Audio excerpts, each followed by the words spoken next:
Pays en partie fondé sur une croyance religieuse en guerre permanente depuis sa création. État accusé d'apartheid et seul détenteur de la bombe nucléaire de tout le Moyen-Orient. Numéro 1 mondial du budget militaire par habitant et dont le Premier ministre est recherché par la Cour pénale internationale pour crimes de guerre et crimes contre l'humanité. Aujourd'hui, vous allez découvrir une autre histoire d'Israël, celle que les médias occidentaux ne veulent pas que vous sachiez et qui est pourtant à l'origine de sa puissance. Voici la face cachée d'Israël.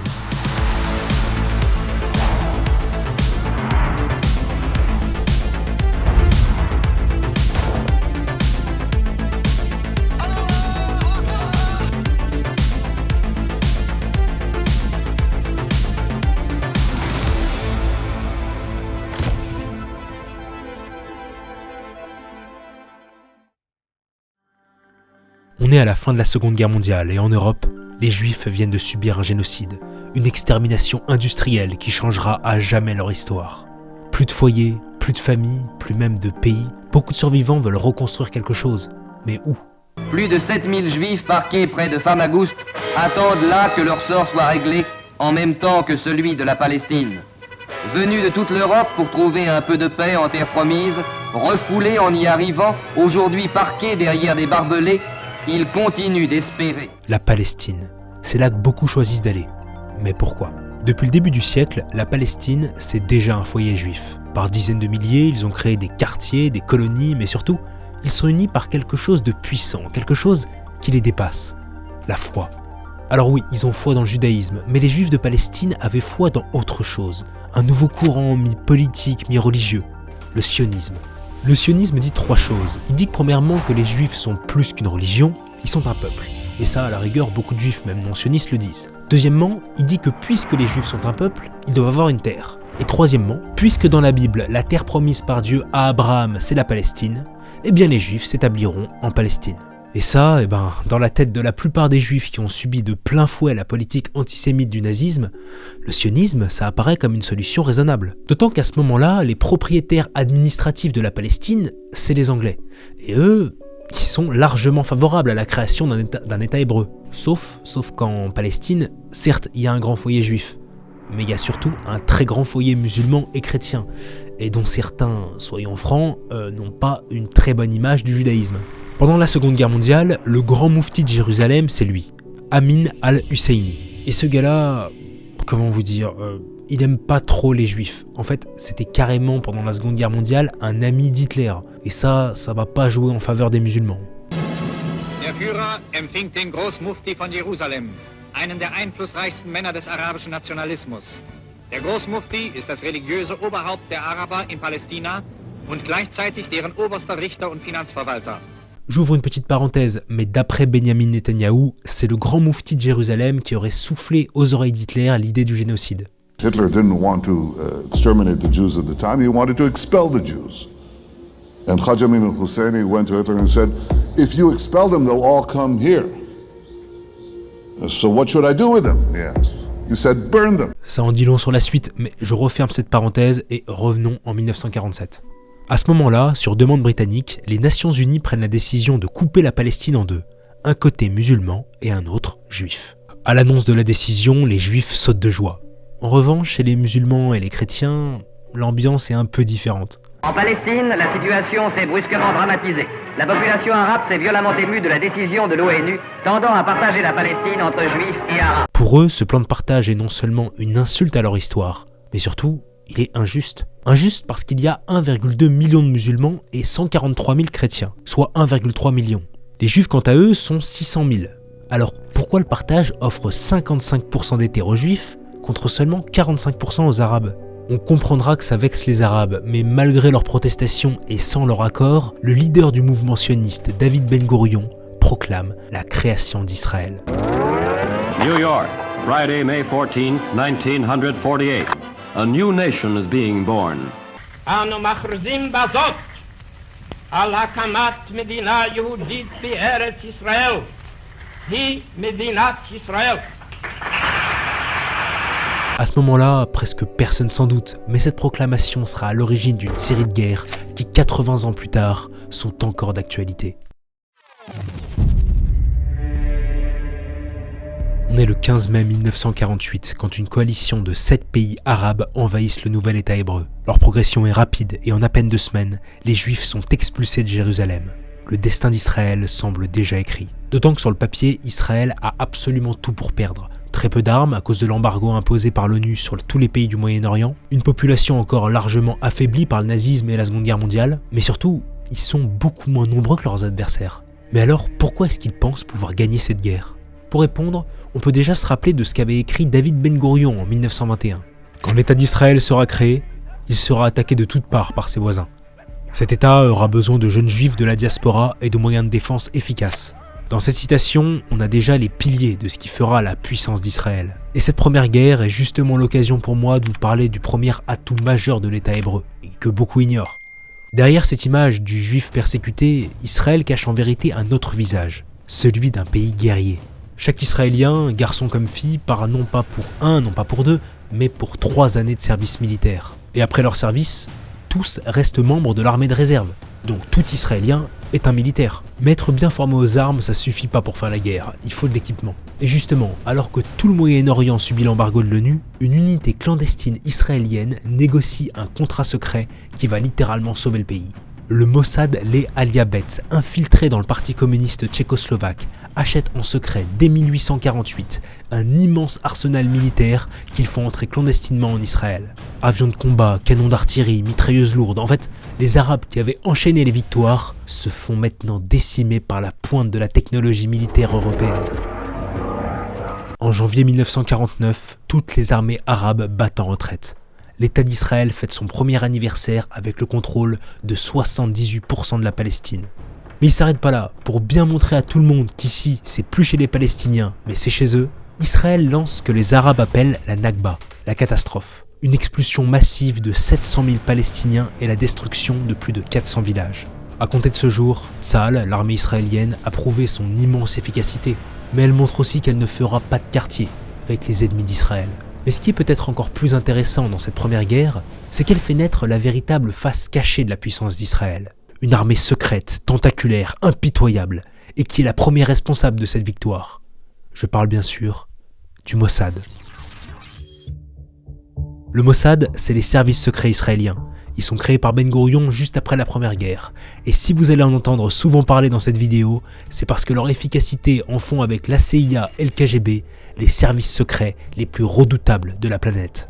Tenez par exemple, en 1960, alors que le monde entier avait renoncé à retrouver Adolf Eichmann, l'un des plus hauts dignitaires nazis qui était planqué en Amérique du Sud, c'est le Mossad qui envoie une dizaine d'agents en Argentine, qui remonte pendant des mois des réseaux d'ingénieurs allemands, qui trouve un gars du nom de Ricardo Clement, qui ressemble curieusement au colonel SS disparu, et qui le kidnappe. Des missions comme ça, le Mossad va en réaliser des milliers. L'auteur israélien Ronen Bergman, dans son livre Rise and Kill, parle de plus de 2300 assassinats officiels en 70 ans. Mais l'efficacité du Mossad tient surtout à une chose, sa capacité d'infiltration. On est en 1960 en Syrie, et l'agent du Mossad, Eli Cohen, a pour mission d'infiltrer les hautes sphères syriennes. L'espion joue tellement bien son rôle qu'il devient l'un des personnages les plus influents de la Syrie. Alors oui, le gars s'est fait repérer des années plus tard, il a fini tabassé puis pendu. En reste-t-il que la capacité d'infiltration des agents du Mossad est spectaculaire et sera parfois conduite par des hommes plus que douteux. Mais n'allons pas trop vite, parce qu'en 1967, une nouvelle guerre va définitivement montrer au monde qu'Israël n'est pas prêt de disparaître. On est début juin 1967 et depuis 3 mois, une gigantesque coalition arabe se forme pour définitivement raser Israël de la carte. Face à une armée 2 fois plus nombreuse, l'État hébreu est en danger de mort. Alors pour éviter un désastre imminent, Tsahal prépare un plan. Ils entraînent leurs 200 meilleurs aviateurs et leur confient l'une des missions les plus spectaculaires de l'histoire d'Israël. Pendant que les pays arabes organisent encore leurs troupes, Israël fera croire que leur aviation est encore en train de surveiller les villes principales, mais ces avions ne seront que des leurs. Pendant ce temps, ils enverront leurs 200 avions de chasse bombarder tous les aérodromes arabes. Si cette mission réussit, ce serait absolument génial pour Israël parce qu'ils contrôleraient l'intégralité du ciel. Mais pour réussir, ils doivent voler à moins de 30 mètres au-dessus du sol pour échapper au radar et ils doivent être d'une précision chirurgicale. Puis arrive le 5 juin, et là...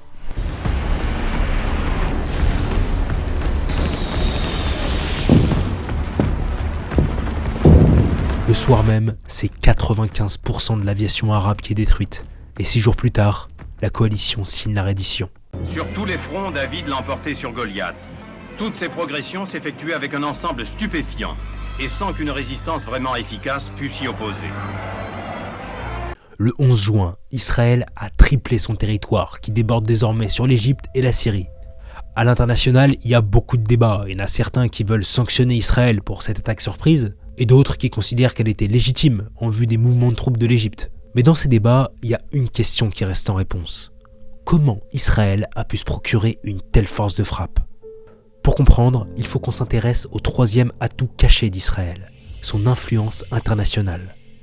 Depuis sa création, Israël profite de plusieurs soutiens internationaux vitaux pour sa survie. Que ce soit en France, où des organes comme le CRIF influent sur sa politique, ou l'Angleterre avec le BOD en fait, un certain nombre d'organisations défendent Israël depuis l'étranger. Mais là où l'influence israélienne est de loin la plus forte, c'est ici, aux États-Unis. Les États-Unis comptent pas moins d'une 50aine d'organisations pro-israéliennes, avec en tête l'AIPAC. Le comité des affaires publiques israélo-américaines compte plus de 5 millions de personnes dans ses rangs, et son action politique a coûté plus de 100 millions de dollars aux États-Unis en 2024.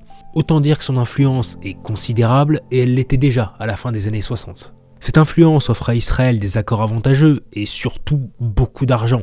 On parle quand même de 3 milliards de dollars par an d'aide par les États-Unis. Une aide qui lui permet d'équiper, de former ses soldats et son renseignement du meilleur armement possible. Si Israël a gagné aussi rapidement la guerre des 6 jours, c'est par, bien sûr, une excellente stratégie militaire, mais aussi parce qu'elle dispose du meilleur armement de tout le Moyen-Orient. Seulement, comme souvent après plusieurs victoires, la vigilance baisse et Israël va rapidement en payer le prix. Mais avant de vous parler de la terrible guerre à venir, permettez-moi de prendre une petite pause. Là, je suis en train de faire mon échauffement avant mon sport et c'est l'occasion parfaite pour vous parler du partenaire de cette vidéo, Kalos. En vérité, Kalos, c'est plus qu'un simple partenaire. C'est un projet que j'ai vu naître, auquel j'ai participé et que je suis en train de voir grandir. De la confection des vêtements, des bijoux, de la production des couteaux à la sélection des partenaires pour la représenter, des galères pour créer le design parfait sur chaque produit jusqu'au succès des créations et le retour élogieux des clients, Kalos, c'est une aventure, une communauté. Quand je vais à la boxe, il y a toujours ce gars sympa et solide qui vient me voir et qui me dit « Sympa les gants ». Et bizarrement, c'est avec ce gars-là que j'ai envie de discuter et avec qui finalement on devient pote parce qu'on a les mêmes valeurs. Si je suis fier de vous parler de Kalos, c'est parce que je connais la qualité de leurs produits. Non seulement je les porte, je les trouve beaux, et en plus ils sont reconnus par des personnes qui ont le même sens du beau que moi. Franchement, vous connaissez une marque qui fait ça ? À l'approche de Noël, une fête ancrée dans une tradition millénaire, offrir est important, oui, mais offrir quelque chose qui a du sens l'est d'autant plus. Avec Kalos, ce Noël, offrez l'histoire. Offrez une création qui vous rapproche de ce qui compte vraiment. Exceptionnellement, en utilisant le code MM10, vous profitez de 10% sur votre commande. L'occasion d'offrir quelque chose qui marquera la personne à qui vous l'offrez. Un grand merci à Kalos de sponsoriser cette vidéo qui, je le crains, sera démonétisée. Merci à vous et poursuivons sur le prochain grand conflit d'Israël. On est le 6 octobre 1973 et partout en Israël, c'est la fête. Aujourd'hui, c'est Yom Kippour, la fête la plus importante du judaïsme. Mais si les Israéliens sont si heureux, c'est aussi parce qu'ils n'ont jamais été aussi puissants. Leur pays n'a jamais été aussi grand, leur armée aussi forte et leur économie aussi florissante. Mais à 14h, 2000 canons ouvrent le feu, 80 000 soldats égyptiens pénètrent dans le Sinaï. À l'est, c'est l'armée syrienne qui lance la charge. Israël est envahi.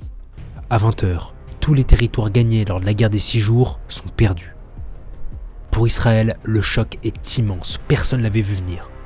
Enfin personne, à part le Mossad. Nous avions un agent, le meilleur dans son domaine, le plus efficace que nous ayons jamais eu. Quand j'ai appris son identité, je n'en ai pas cru mes oreilles. Comment s'appelait-il? Ashraf Marwan. Ashraf Marwan, c'est pas n'importe qui. Gendre de Nasser, l'ancien président d'Égypte, il a trahi son pays après la mort de Nasser car il n'aimait pas le nouveau gouvernement. Mais pourquoi Israël s'est permis de pas l'écouter alors qu'il les prévenait justement d'une invasion imminente? Pour l'expliquer, il y a 2 raisons. La première, c'est simplement qu'Ashraf Marwan n'avait pas encore totalement gagné la confiance du Mossad, ce qui peut s'entendre. Mais la deuxième relève plus d'une certaine arrogance de l'état-major israélien. En fait, s'ils n'ont pas écouté leur indique, c'est parce qu'Israël détenait quelque chose d'invraisemblable au Moyen-Orient à cette époque. Quelque chose qui les a convaincus qu'ils ne pouvaient pas perdre. Cette chose, je vous en parle juste après. D'abord, laissez-moi vous expliquer la suite de la guerre. Des Long Tom, canon de 180 mm de fabrication américaine, portée 32 km.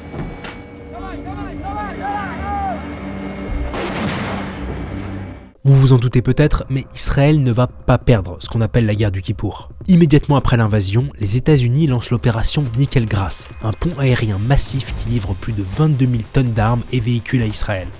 Armé jusqu'aux dents, Israël abat le sommet de la technologie militaire occidentale sur les Arabes. Sans surprise, encore une fois, la coalition arabe est repoussée en moins de 3 semaines. Israël est une citadelle imprenable, mais quand bien même ils n'avaient pas réussi à les chasser, ils gardaient en main un dernier atout. Et c'est le genre d'atout que tu lâches qu'en ultime recours, parce que quand tu le lâches, les adversaires ne peuvent que perdre. L'arme dont je vais vous parler explique à elle seule pourquoi Israël est intouchable et qu'est-ce que risquent ceux qui s'en prennent à lui. La bombe nucléaire. Retour en arrière. On est en 1958 dans le désert du Negev à Dimona. Suite à un accord secret entre la France et Israël, l'État hébreu s'engage à n'acheter que des armes françaises en échange de quoi ? Des ingénieurs français débarquent avec des plans pour construire officiellement une usine de textile, mais officieusement un réacteur nucléaire militaire. Dès lors, Israël s'engage sur la route pour rejoindre le cercle très fermé des puissances nucléaires. Sauf que rien ne s'est passé comme prévu. L'établissement d'un foyer sioniste. Le premier obstacle que rencontre Israël, c'est quelqu'un. Et au milieu des peuples arabes qui lui sont foncièrement hostiles. Le général de Gaulle obtient le pouvoir quelques mois après les accords entre Israël et Guy Mollet, l'ancien Premier ministre français. Et quand il découvre l'ampleur du projet, déjà il tombe des nues et surtout il va mettre quelques bâtons dans les roues d'Israël, car en vérité, il veut pas que l'État hébreu obtienne l'arme nucléaire. Le deuxième obstacle est également un président d'une puissance, on va dire, un peu plus grande que la France. Je parle des États-Unis de John Fitzgerald Kennedy. En 1961, Kennedy découvre le laboratoire nucléaire de Dimona, et donc que tout un projet nucléaire militaire a été fait par un allié dans le dos des États-Unis. Pour lui, c'est une véritable trahison de la part d'Israël. Non seulement Kennedy était fermement opposé à la diffusion de la bombe nucléaire, mais alors dans une région aussi chaotique que le Moyen-Orient, c'est hors de question. Alors pendant 2 ans, il envoie des lettres pas cool à Ben Gourion, en fait limite il l'insulte, et surtout il exige une chose, qu'Israël renonce à son projet nucléaire. Et pour ça, il passe pas par 4 chemins. La menace qu'il donne à Israël est la pire menace qu'il pouvait donner à Israël. Kennedy veut définitivement couper l'aide américaine. En réponse, Ben Gourion va évidemment tout faire pour temporiser, mais pour Kennedy, le sujet devient rapidement une obsession, car pour lui, il n'y a pas de doute, si Israël obtient l'arme nucléaire, une autre puissance du Moyen-Orient l'aura tôt ou tard. Et puis le 22 novembre 1963, John Fitzgerald Kennedy est assassiné à Dallas, au Texas. Kennedy est assassiné dans des conditions extrêmement suspectes. Si le sujet vous intéresse, je vous invite à découvrir, après cette vidéo, les 3 pires complots de la CIA, une autre de mes vidéos où vous découvrirez les dessous de l'affaire. Mais quoi qu'il en soit, après la mort de Kennedy, toutes les recherches sur le laboratoire nucléaire de Dimona sont abandonnées. Et pire encore, Lyndon Johnson, le successeur de Kennedy, protégera le site israélien des inspections de l'ONU. Il mentira même sciemment en disant que Dimona n'était pas un site de l'armée. Kennedy avait plusieurs ennemis, la CIA, les Russes, mais plusieurs éléments que je développe mieux dans cette autre vidéo désignent le Mossad comme l'un des plus grands suspects de son assassinat. Les preuves indiscutables de l'obtention de la bombe nucléaire par Israël ne viendront qu'en 1986. Un technicien nucléaire israélien du nom de Mordechai Vanunu révélera les preuves du programme nucléaire militaire israélien. 1 mois plus tard, il est kidnappé à Rome par le Mossad et croupira plus de 18 ans en prison. L'obtention de la bombe nucléaire fait d'Israël le 6e pays au monde à l'obtenir, et aujourd'hui, seuls 9 pays la possèdent. On comprend mieux maintenant pourquoi le gouvernement israélien a pris avec autant de légèreté les renseignements d'Ashraf Marwan. Ils étaient juste beaucoup trop sûrs d'eux, et comment ne pas l'être quand on est le seul pays du Moyen-Orient à posséder une telle arme. Bon, bombe nucléaire ou pas, la guerre du Kippour est un tournant dans les mentalités israéliennes. Pour la plupart des Israéliens, cette attaque lors de la journée la plus sainte du judaïsme est un traumatisme et un acte tout simplement ignoble de la part des pays arabes. Et c'est justement à partir de cette époque que beaucoup de courants de plus en plus extrêmes vont se développer en Israël. Certains juifs ultra-orthodoxes ne prennent plus de gants et déshumanisent les Arabes. Pour eux, Israël doit mener une politique de colonisation massive de la Palestine avec une expulsion systématique de ses habitants. et à la tête de ce mouvement, des kahanistes. Le kahanisme est fondé en 1970 par le rabbin Meir Kahan, et son programme représente assez bien jusqu'où peut aller l'extrémisme religieux et politique israélien. Il se divise en 3 points. Premièrement, la seule loi juste est la halakha, la loi juive. Deuxièmement, Israël doit non seulement être un État juif, mais aussi ethniquement juif. Aucun non-juif ne doit y être admis. Et enfin, les frontières d'Israël doivent être élargies et sur Gaza et sur la Jordanie.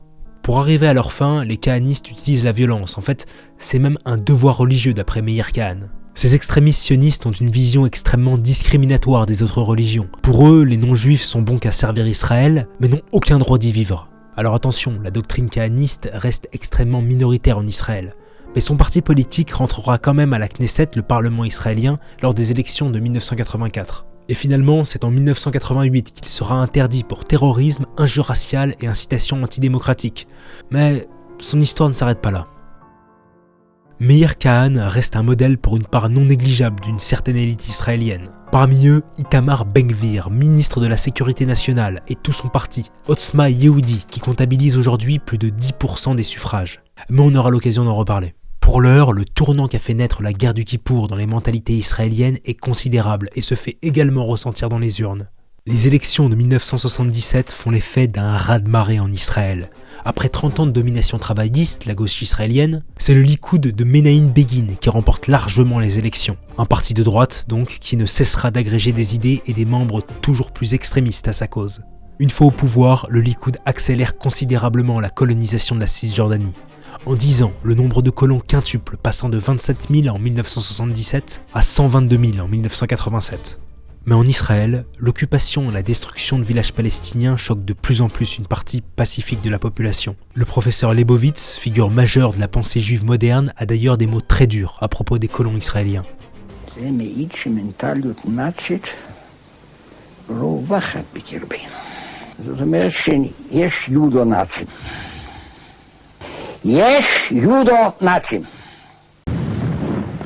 Jour après jour, Gaza devient une véritable poudrière, mais c'est qu'en 1987 que la situation explose.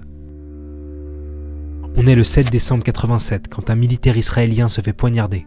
En retour, le lendemain, dans le camp de Jabalia à Gaza, un camion militaire israélien percute violemment une voiture palestinienne.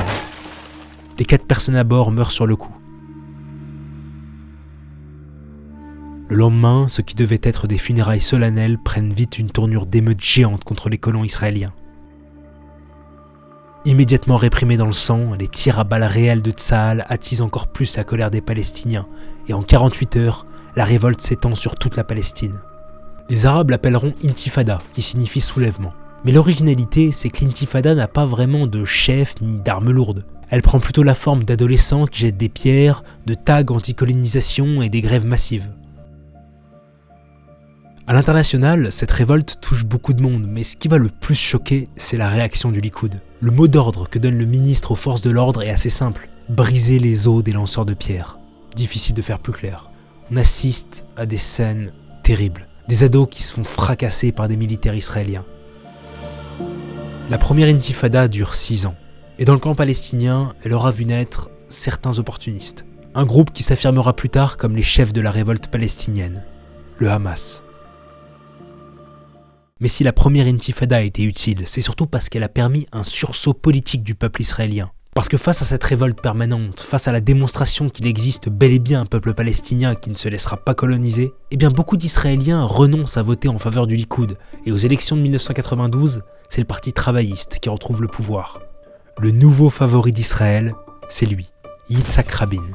Rabin est à la tête du parti travailliste, mais au début de la première intifada, 6 ans plus tôt, c'était aussi lui le ministre de la Défense qui a appliqué la politique de briser les os des manifestants. Sauf que depuis, il en est bien revenu. L'intifada lui avait mis un vrai coup et en tant que Premier ministre, il va avoir un seul objectif en tête.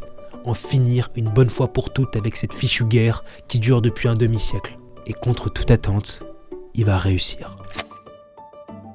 Presque réussir. Ok, on est le 20 août 1993, dans une villa isolée de la banlieue d'Oslo, la capitale norvégienne. Depuis 8 mois, l'équipe de Rabin, le nouveau premier ministre israélien, est en négociation secrète avec lui, Yasser Arafat, le président de l'Organisation de libération palestinienne. L'objectif ? Écrire un accord qui donnera définitivement un État souverain à la Palestine. Et en ce 20 août 1993, ça y est, le texte est là et les deux parties sont prêts à le signer. Devant 3000 invités triés sur le volet et des centaines de millions de téléspectateurs sur ces pelouses de la Maison-Blanche, 3 hommes, pour une image que beaucoup croyaient invraisemblable et qui pourtant aujourd'hui, à 17h13, est entrée dans le livre d'images de l'histoire au chapitre Espoir. Le 13 septembre 1993 est un jour à marquer d'une pierre blanche. Israël et Palestine ne veulent plus de guerre. We say to you today, in a loud and a clear voice, enough of blood and tears. Enough! Après 50 années de conflit, ça y est, Yitzhak Rabin et Yasser Arafat l'ont fait. La Palestine et Israël, enfin, en paix. Tout aurait pu changer. Et pourtant, on est le 5 octobre 1995 à Jérusalem et une grande manifestation contre le Premier ministre et les accords d'Oslo est organisée par le nouveau chef du Likoud, Benjamin Netanyahou.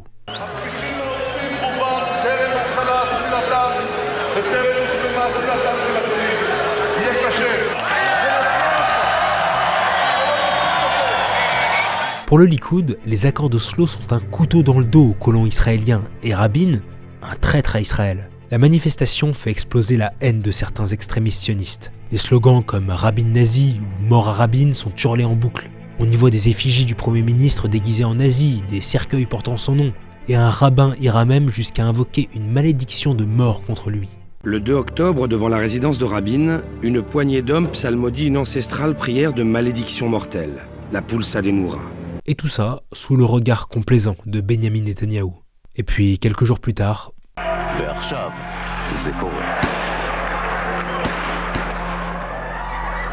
un ultra-orthodoxe juif tue le Premier ministre de plusieurs balles. Le monde entier est sidéré, mais au fond, tout Israël le sait. Ce jour-là, ce n'est pas qu'un Premier ministre qui meurt, mais toute sa politique de paix avec lui. Les élections de 1996 signent le deuxième grand tournant de l'histoire d'Israël. C'est entouré par la foule que Benjamin Netanyahou s'est rendu ce soir devant le mur des lamentations. Sa première prière de Premier ministre, comme Menahem Begin en 1981. Un geste symbolique pour celui qui tout au long de sa campagne a promis à ses électeurs de renouer avec les valeurs juives. Un geste aussi à l'égard des partis religieux qui l'ont soutenu et qui vont entrer au gouvernement. Benjamin Netanyahou ne cache pas sa joie. À 47 ans, il devient le plus jeune Premier ministre d'Israël et compte bien changer les choses. Sa politique est en rupture totale avec l'ancien Premier ministre. Netanyahou est fermement opposé aux accords d'Oslo et totalement favorable à une colonisation massive de la Cisjordanie. De plus, sa politique sera une succession de lois visant à affirmer la primauté du judaïsme sur Israël, entraînant de fait une marginalisation des autres religions. Que ce soit la loi fondamentale de l'État-nation du peuple juif ou encore le régime différencié entre juifs et palestiniens sur les territoires occupés, ces lois vont largement réduire la possibilité d'une entente entre Palestine et Israël. Mais le tournant de 96 et toute la politique qui va suivre ne sont compréhensibles que si l'on s'intéresse à qui est Netanyahou. Benjamin Netanyahou a beau être le fils d'un sioniste révisionniste, révisionniste est la branche la plus extrême du sionisme, n'était pas destiné à vivre à Israël. En fait, jusqu'à ses 30 ans, il vit aux États-Unis où il pense y faire sa vie. Mais c'est une tragédie qui va le conduire là où il en est aujourd'hui. On est le 4 juillet 1976, quand Benjamin profite de la fête nationale américaine qui célèbre son bicentenaire. Mais au milieu des festivités, il reçoit un coup de fil qui va changer sa vie. À 11 000 km de là, une opération israélienne est en cours pour libérer les otages d'un vol Air France détourné par l'Ouganda. L'opération est une réussite, presque tous les otages sont sauvés et tous les terroristes tombent pendant l'assaut. Mais un militaire israélien tombe sous les balles des terroristes, un seul, un certain Yoni, le grand frère de Benjamin. À partir de ce jour, Benjamin rentre en Israël et consacrera sa vie à son pays et à la destruction de ses ennemis. Voilà pourquoi l'assassinat de Yitzhak Rabin ne l'a pas du tout affecté. Netanyahou ne veut pas la paix avec les Palestiniens. Bien au contraire, ces décisions vont faire entrer la bande de Gaza dans une nouvelle phase. Elle se transforme en une sorte de prison à ciel ouvert. Pendant ce temps-là, le mouvement terroriste créé 10 ans plus tôt, qui n'avait pas beaucoup de sympathisants à l'origine, s'impose petit à petit comme une force de premier ordre à Gaza. On est le 30 juillet 1997, quand un membre du Hamas pénètre dans un marché à Jérusalem. L'air sombre, concentré, il peine à avancer. Quelque chose l'encombre. Oui, il tient quelque chose dans sa main, mais impossible de savoir quoi. Puis au milieu de la foule, Il s'arrête, marmonne des paroles qui ressemblent à une prière et là, le temps s'arrête.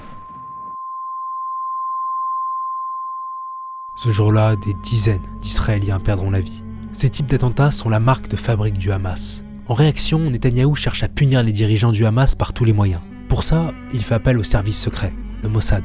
As Prime Minister, it's my responsibility to do everything in my power to fight this terrorist evil. La mission qu'il leur confie est simple, supprimer Khaled Meshal, le président du Hamas. Mais rien ne va se passer comme prévu. On est le 25 septembre 1997 à Amman, la capitale jordanienne. Le plan des agents du Mossad est d'empoisonner Khaled. Nous avions mis au point une substance qui, au contact de la peau, provoquait un malaise au bout de quelques heures, puis le coma et la mort. 2 agents s'approchent de Khaled par derrière, et pendant que l'un vaporise du liquide, l'autre ouvre une canette de coca secouée. Alors que Khaled pense être aspergé par la canette, c'est le poison qui lui asperge le visage. Mais au même moment, le garde du corps de Meshal, qui était 10 mètres plus loin derrière, voit la scène et se jette sur les 2 hommes. Enfermés et questionnés pendant des heures, les 2 agents nient tout en bloc. Sauf que pendant ce temps, Meshal tombe dans le coma. Le roi de Jordanie va faire une intervention et pour lui, la situation est claire. Soit les Israéliens soignent Meshal, soit les 2 agents du Mossad mourront en prison.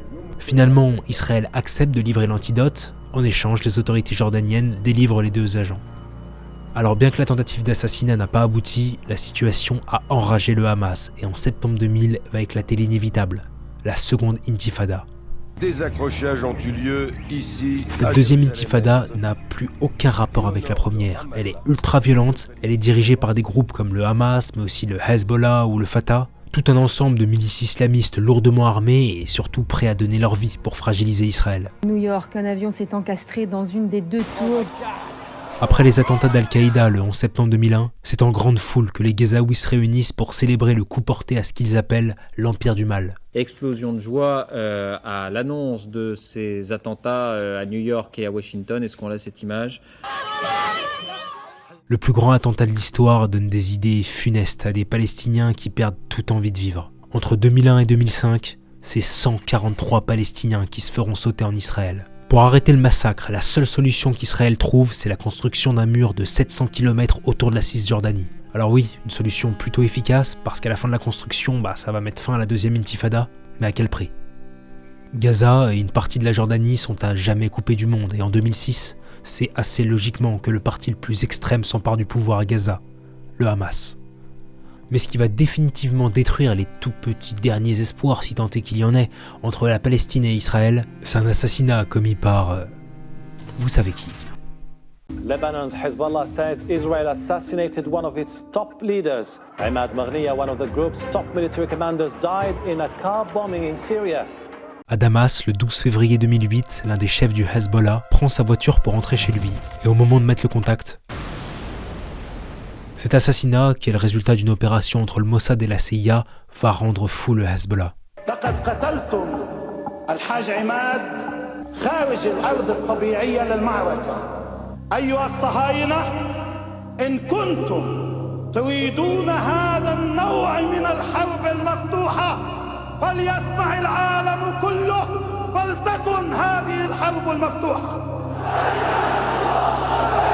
Face à ce déferlement de haine contre Israël dans tous les pays frontaliers, on va dire que la température monte de quelques degrés. Et en Israël, les élections de 2009 vont logiquement voir monter les partis les plus radicaux au pouvoir. Sans surprise, c'est le Likoud avec à sa tête Benyamin Netanyahou qui remporte les élections. Et depuis ce jour jusqu'à maintenant, c'est lui qui dirigera le pays. On est le 4 mai 2018 à Jérusalem, et si tous les grands champions du cyclisme sont réunis, c'est parce que cette année-là, le Tour d'Italie commence en Israël. La même année, Tel Aviv accueille l'une des plus grandes Gay Pride au monde.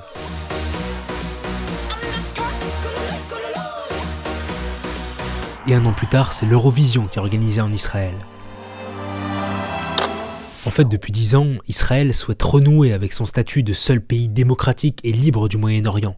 Et pour ça, Netanyahou investit massivement dans ce genre d'événement qui donne à l'État hébreu une forme de respectabilité occidentale. Seulement voilà, si l'on s'intéresse à l'envers du décor, la réalité est bien différente.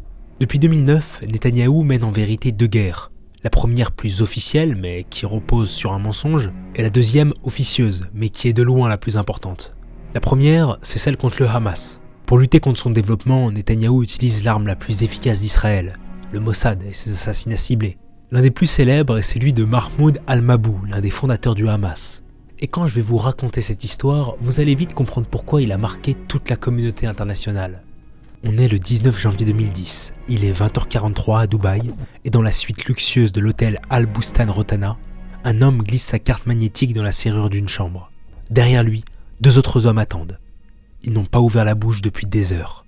À l'intérieur de la chambre, Mahmoud al-Mabou, l'un des fondateurs de la branche armée du Hamas, qui est en train de s'habiller. Et quelques secondes plus tard,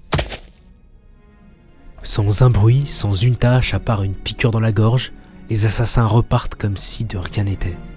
Le lendemain, quand le corps est retrouvé, la police est littéralement sur le cul. Tout le monde se demande comment, dans un pays ultra moderne, sécurisé, un homme comme Mahmoud al-Mabou, qui sait qu'il est traqué, qui faisait attention à chaque détail, se fait éliminer si facilement. Eh bien pour répondre, il faut s'intéresser aux caméras de surveillance de l'hôtel. Et quand on observe ce qu'elles ont filmé ce 19 janvier, on comprend que le Mossad a joué une véritable partition de musique. 26 agents se sont infiltrés avec des faux passeports européens, des hommes et des femmes qui avaient chacun un rôle précis. Pendant qu'un monte la garde, l'autre se déguise. Pendant qu'un occupe la réception, l'autre fait monter des sacs. C'était une véritable scène de film, mais qui fait passer un message bien précis. Qui que vous soyez, où que vous soyez, le Mossad peut entrer partout, vous tuer et repartir sans problème. Mais à part quelques assassinats ciblés et des déclarations chocs, Netanyahou ne menait qu'une guerre de façade contre le Hamas, parce qu'il avait une stratégie politique bien ficelée pour se maintenir au pouvoir. En fait, depuis sa réélection en 2009, Netanyahou sait qu'un apaisement de tension avec Israël conduirait probablement à une défaite du Likoud. Donc pour se maintenir et surtout accélérer la colonisation de Gaza, il doit laisser un interlocuteur extrême à Gaza. Il doit maintenir une guerre de basse intensité avec les Palestiniens, et pour ça, le Hamas était le client idéal. Dans des documents internes révélés par l'ONG israélienne JISA, le plan du gouvernement Netanyahou est de rationner les Gazaouis de sorte à les maintenir au bord de la crise humanitaire, mais aussi d'aider le Hamas à être les seuls dirigeants possibles à Gaza. Mais écoutez plutôt cet homme, Uri Bar Joseph, professeur de sciences politiques israélien. La politique de Netanyahou a été de maintenir le Hamas au pouvoir à Gaza parce que cela offrait à Israël une justification pour ne pas avoir à négocier sur la question d'un État palestinien. Une stratégie qui coûtera très cher à Israël. Mais nous n'y sommes pas encore. Avant, il faut que je vous parle de la véritable guerre que mène Israël. Celle cachée du grand public, mais qui mobilise ses meilleurs agents, des milliards de dollars, et qui conduirait à une 3e guerre mondiale si elle n'était pas gagnée par l'État hébreu. Je parle ici de la guerre contre le programme nucléaire iranien.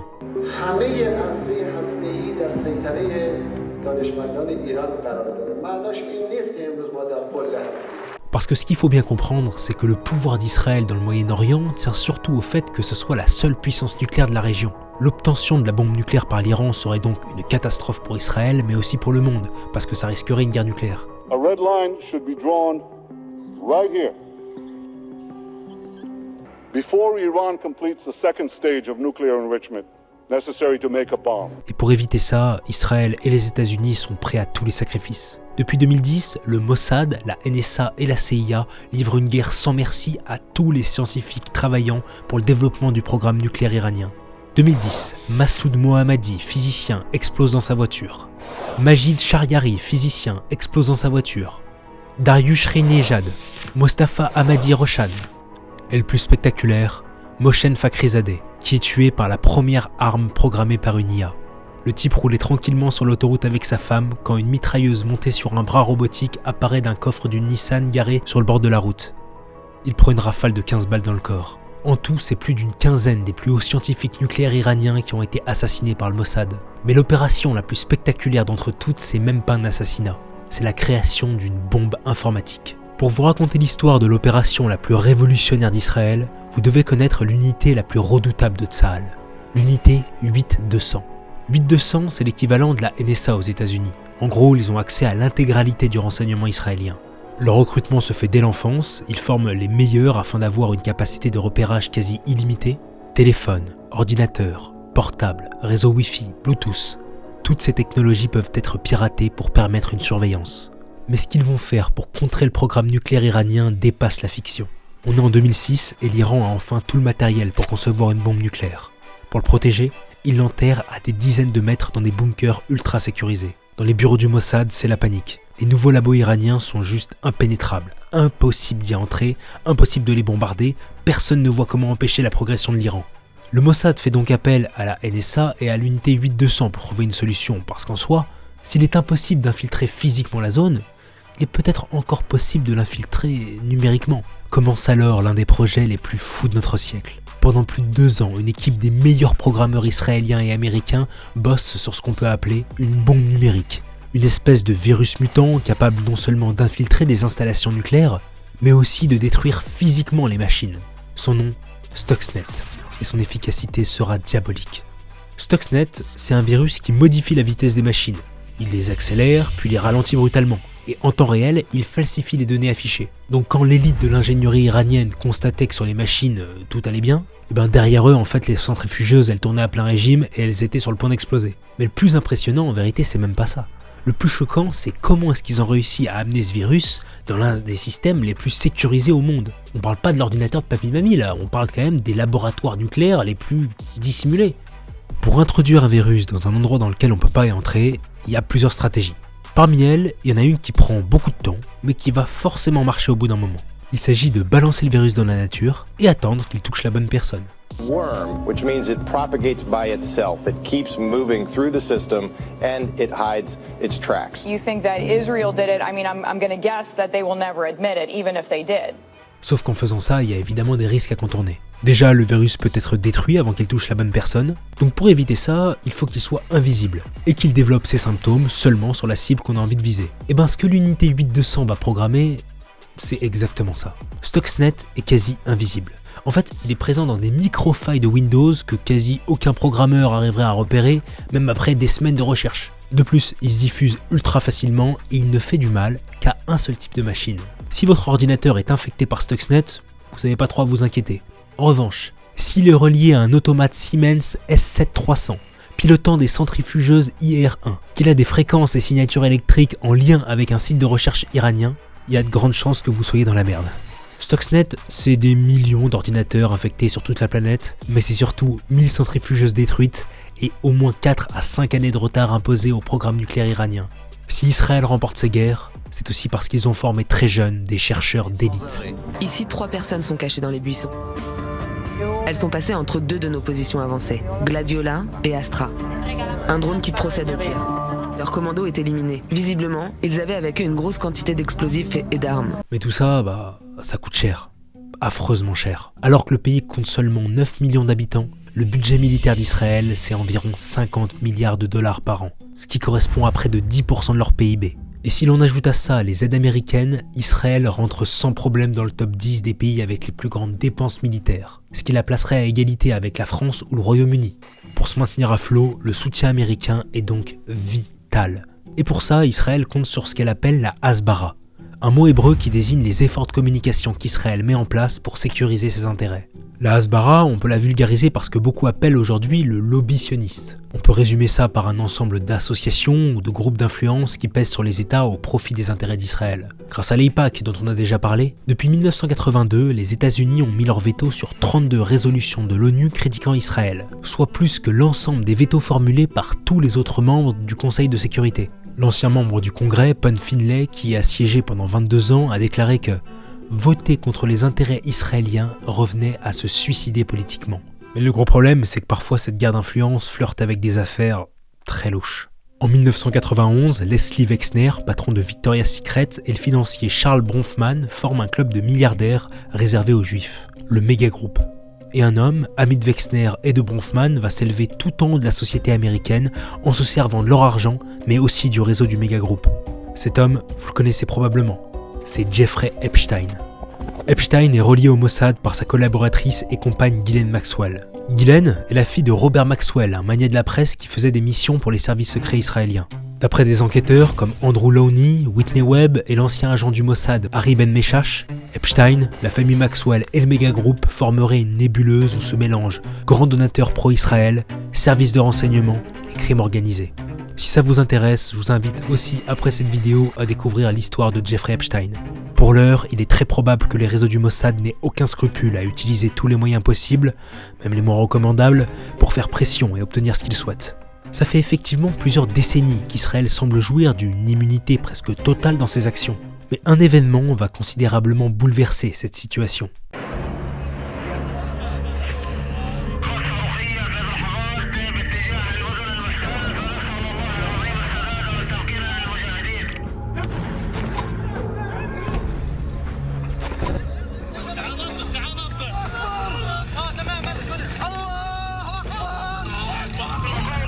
Le 7 octobre 2003, près de 2000 terroristes du Hamas pénètrent en Israël, avec pour seul but, semer le chaos, la peur et la mort sur les populations civiles. Le lendemain, le bilan est terrible pour Israël. Près de 1200 morts, pour la plupart civils, et des centaines d'otages. Toute la population est terrorisée par ce qui vient d'arriver. Convaincus d'être l'un des pays les mieux protégés, ils se sont rendus compte qu'ils étaient plus vulnérables que jamais. À Gaza, l'ambiance est très différente. L'attaque du Hamas est célébrée comme une victoire.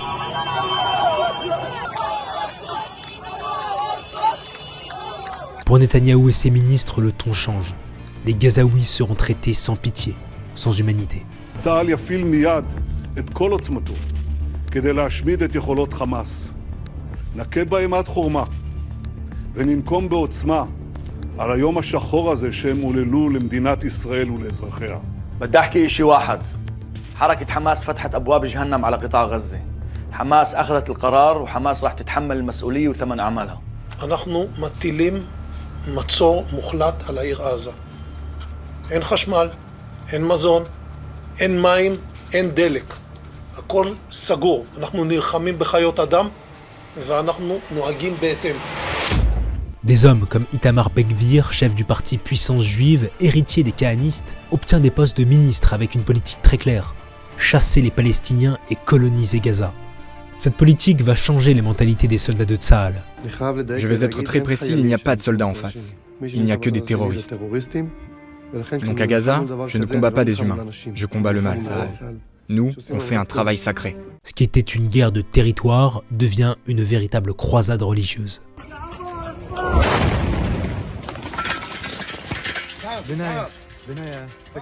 Les promesses de Netanyahou sont tenues. Les bombardements sont quotidiens. Et les cibles de plus en plus floues.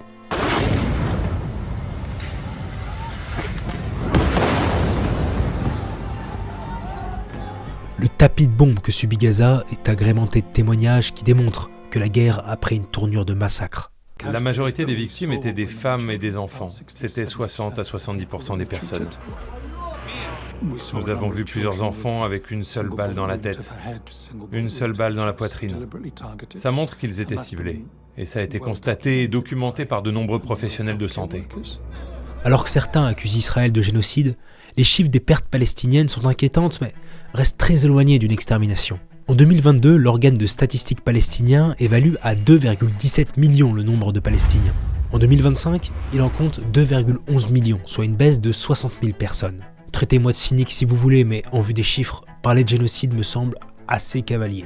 Néanmoins, le traitement de Gaza par l'armée israélienne rompt avec toutes les conventions internationales et déshonore ceux qui se prétendent être la seule démocratie du Moyen-Orient.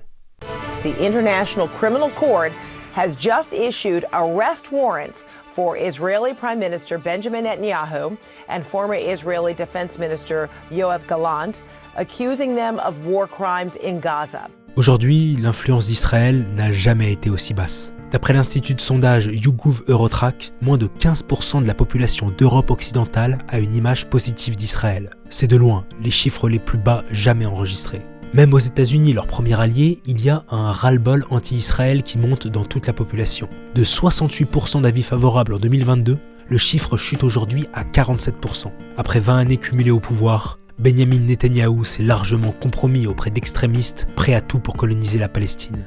Bien que les partis extrémistes n'aient jamais été aussi puissants en Israël, une partie de la population s'insurge face au gouvernement Netanyahou et n'attendent qu'une chose, la paix entre Israël et Palestine. La face cachée d'Israël, c'est celle d'un pays bâti par un peuple courageux en souffrance qui rêvait de liberté, mais qui à force de guerre a perdu son éthique. C'est aussi celle d'assassinats sinistres, d'une politique extrémiste et d'une répression brutale au nom de critères parfois plus religieux que politiques. Cette face cachée n'est pas celle de la plupart du peuple israélien qui ne demande qu'une chose, la paix. Néanmoins, elle se révèle chaque jour de plus en plus et elle devra forcément évoluer si elle ne veut pas embraser le Moyen-Orient dans la pire guerre de toute l'humanité. Merci à tous de m'avoir écouté, merci encore à Kalos de sponsoriser cette vidéo et pensez à aller sur leur site si vous voulez un cadeau qui a une vraie symbolique. Si vous voulez comprendre l'autre côté de l'histoire, ceux qui ont été les grands ennemis d'Israël, je vous invite à voir ma dernière vidéo sur le panarabisme. C'était Mehdi Mathieu et à bientôt.